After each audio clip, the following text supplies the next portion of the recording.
UP में गौ हत्या कानून पर इलाहाबाद हाईकोर्ट ने लगाई योगी सरकार को फटकार। कहा, लगातार इस कानून का गलत इस्तेमाल किया जा रहा है। इलाहाबाद हाईकोर्ट ने गौ हत्या कानून के नाम पर योगी आदित्यनाथ की सरकार को फटकार लगाते हुए कहा कि इस कानून का लगातार गलत इस्तेमाल किया जा रहा है। जब भी किसी के पास कोई मांस पकड़ा जाता है, इसे गौ मांस के रूप में ही दिखाया जाता है। कई बार इसकी जांच भी फॉरेंसिक लैब में नहीं कराई जाती और निर्दोष को जेल में डाल दिया जाता है। इस कानून का गलत इस्तेमाल निर्दोषों के खिलाफ किया जा रहा है। ये तल्ख टिप्पणी जस्टिस सिद्धार्थ की बेंच ने गौ हत्या और गौ मांस की बिक्री के इल्जाम में एक आदमी की जमानत मंजूर करते हुए की। कोर्ट ने इस कानून के गलत इस्तेमाल पर चिंता भी जताई है। कोर्ट ने शामली जनपद के रहने वाले रहीमुद्दीन को जमानत पर रिहा करने का ऑर्डर दिया है। रहीमुद्दीन के खिलाफ शामली के भवन थाने में एफआईआर दर्ज कराई गई थी। इस मामले में रहीमुद्दीन मौके से गिरफ्तार नहीं हुआ था और 5 अगस्त से जेल में बंद था।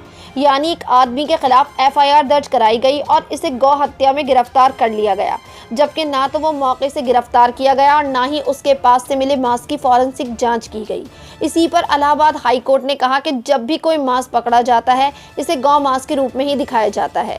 कई बार इसकी जांच फॉरेंसिक लैब में भी नहीं कराई जाती। ऐसे ही कई मॉब लिंचिंग केस सामने आते हैं जब लोग गौ मांस के नाम पर किसी को जान से मारने तक से परहेज नहीं करते। कोर्ट के कहने के मुताबिक इस कानून का दुरुपयोग किया जाता रहा है। यही नहीं, हाईकोर्ट ने राज्य में छोड़े गए मवेशियों और आवारा गायों को लेकर भी सख्त टिप्पणी की है। कोर्ट ने कहा, दूध न देने वाली गायों को यूं ही छोड़ दिया जाता है और किसी को नहीं पता कि वो गाय कहां जाती है। जब भी गायों को बरामद दिखाया जाता है तो उसका भी कोई मेमो नहीं बनाया जाता। किसी को नहीं पता चलता कि बरामद होने के बाद गाय कहां जाती है।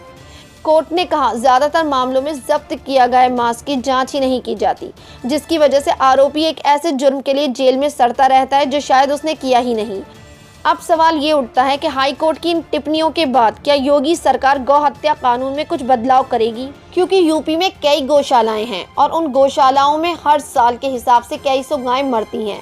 उनकी मौत चारे पानी की कमी की वजह से होती है या फिर सही इंतजाम ना होने के कारण, तेज धूप में गर्मी की वजह से या फिर कड़कती ठंड में सर्दी की वजह से।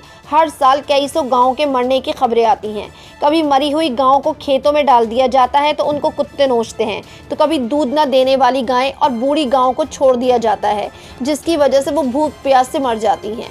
गौ हत्या के नाम पर कई मॉब लिंचिंग केस सामने आते हैं, लड़ाई झगड़े होते हैं, लेकिन गाय आज भी बेआसरा और आवारा भटकती हुई दिखाई देती है।